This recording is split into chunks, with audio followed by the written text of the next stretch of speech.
Hello friends, welcome to Fluid Mechanics classes. I am Assistant Professor V. Sushant Kumar, Department of Mechanical Engineering, Angadi Institute of Technology and Management, Belagavi.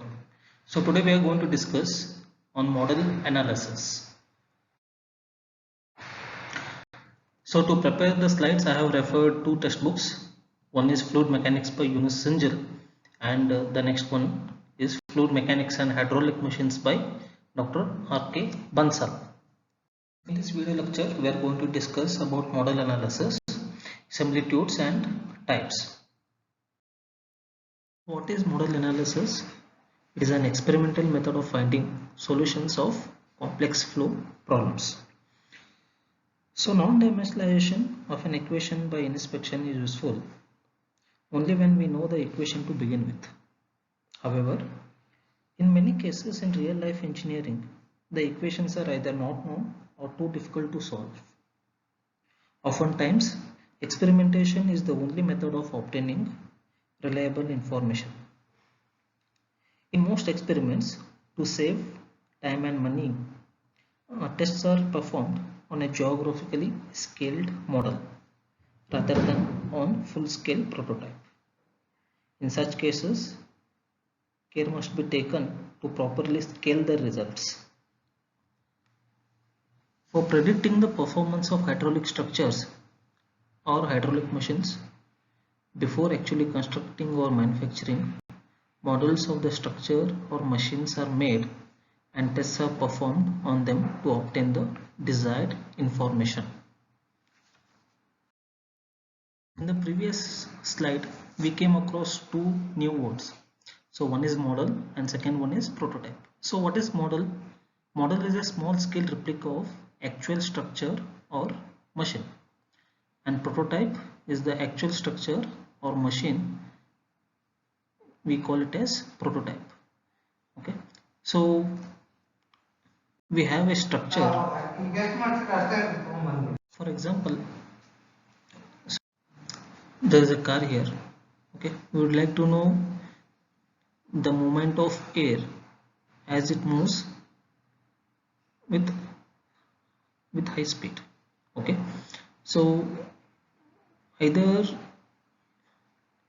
if our wind tunnels are big, we can keep the car and pass the air and study the movement of air, or what we can do is we can make a similar structure of this but with dimensions less than the actual dimensions of the car.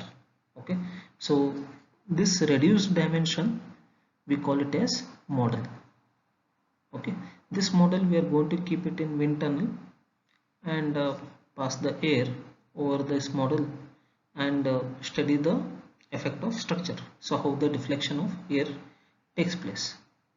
Okay, it's not always that model should be smaller size than the prototype.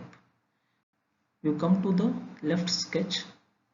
Here on the top we see a fly, we call it as fruit fly. Its name is Drosophila melanogaster, and on the lower side you find a structure immersed in some fluid. So we'll see what it is. An interesting application of dimensional analysis is in the study of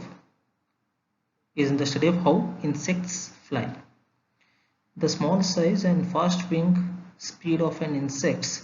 So this fly, it moves its tiny wings back and forth 200 times a second, creating a blurred image of the stroke plane. So you can see the wings. Okay, they are almost blurred while taking the picture. Okay, because of very fast movement of its wings. So such a tiny fruit fly make it difficult to directly measure the forces or visualize the air motion created by the fly wings. Okay, however, using the principle of dimensional analysis, it is possible to study insects aerodynamics on a larger scale. Okay, so this is, we have made a model of the wings of this tiny fly, but in a larger scale. It's not that model should be of small scale. Okay, it can be even the larger scale. Okay, slowly moving mechanical robot. Okay, so this robot, they called it as RoboFly. So it flaps its wings once in every 5 seconds in 2 tons of mineral oil. Okay, and sensors at the base of the wings record aerodynamic forces. Okay, while fine bubbles are used to visualize the flow, you can see fine bubbles created. Okay, so they are introduced into this mineral oil, so that we can see the movements, aerodynamic movements of the oil. Okay, so basically what I wanted to say here is a model is a replica of the structure or the machine. Okay, and the original, the machine with original dimension, we call it as a prototype.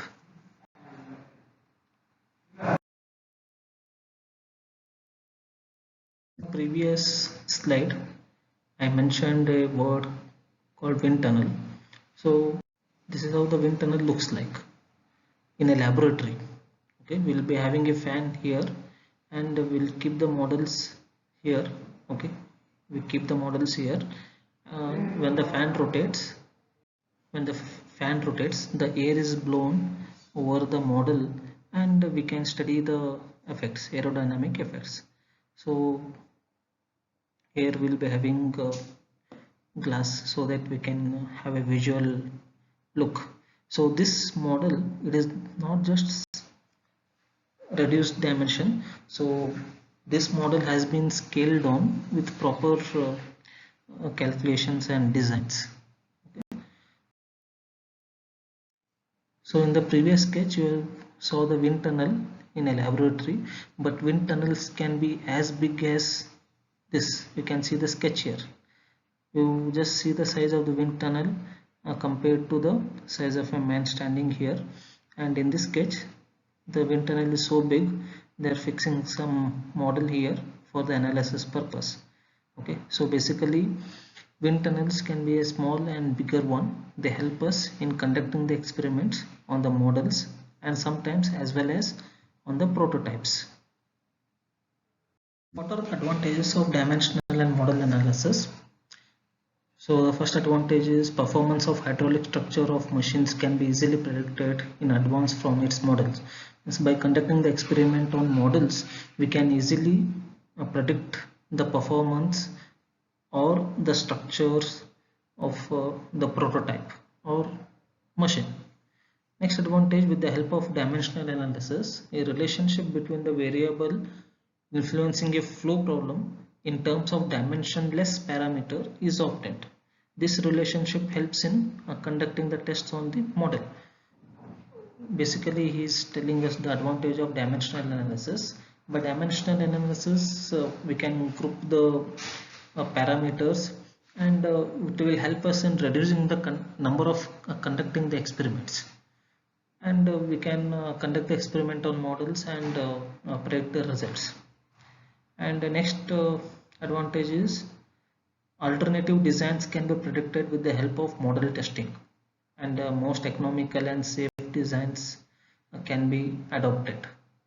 So by model testing, by conducting the experiment on models, we can look for alternative designs and more economical and more safe designs can be finally adopted. So what is a similitude? Similitude is defined as the similarity between the model and its prototype in every aspect, which means that model and prototype have similar properties, or model and prototype are completely similar. Okay, so basically we have three types of similarities that exist between model and prototype. One is the geometric similarity, a kinematic similarity, and dynamic similarity. So all these three similarities we have discussed in our first video lecture on this dimensional analysis. So anyway, we will just recall once again these concepts. First one is geometric sim. The model must be same shape as the prototype, but may be scaled by some constant scale factor. Okay? It means that the shape of the model must be same as the prototype except the dimensions. It can be either scaled down or scale up with some factors. Ratio of all the corresponding linear dimension in the model and prototype are equal. Okay, if you are scaling down the model to 1/5, then all the dimensions should be reduced to 1/5. For geometric similarity between the model and prototype, we must have the relation. Suppose say length of this P refers to prototype and suffix M refers to model. So length of prototype is by length of model is equal to some scaling ratio. Okay, then the same scaling ratio should be applied to all the other dimensions. Okay, so this we call it as geometric similarity, which means that the velocity at any point in the model flow must be proportional to the velocity at the corresponding point in the prototype flow. For kinematic similarity, the velocity as corresponding point must scale in magnitude and must point in the same relative direction. So this, you know that velocity is a vector quantity. It has both directions as well as magnitude. So for example, let us consider a prototype. This is a structure, and velocity, suppose let us this red arrow mark is direction of the velocity. Okay, and let us consider a model. Okay, the direction of the velocity in the model should be same as the direction in the prototype. Either this magnitude can be either small or larger than the prototype, but the direction should be same. So that's what the kinematic similarity says, right? So here VP1 velocity of prototype divided by velocity of model, so it is with respect to some ratio, we call it a velocity ratio, and this should be applied to all the velocities, accelerations, okay, that is acting between the prototype and the model. One is dynamic similarity. All the forces in the model flow must scale a constant factor to the corresponding forces in the prototype. The scale factor for forces can be less than, equal to, or greater than 1. Okay, so in dynamic similarity, whatever force is acting, suppose there is some force FDP is acting here, okay, and the same for the force on the model, it should act in the same direction. Maybe the magnitude can be either less than 1 or greater than 1, the ratio of magnitude, or it can be equal to 1, but the direction should not change. Okay, so this we call it as dynamic similarity.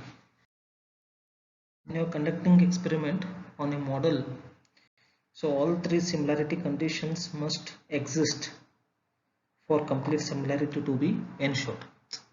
That is, geometric, kinematic and dynamic similarities should be achieved. If there is any mismatch between the model and prototype, if there is any mistake, then the whole experiment will go wrong, will get wrong readings. Yeah, this is about model studies and similarities. If you have any doubts, kindly contact me. And thank you for watching the video.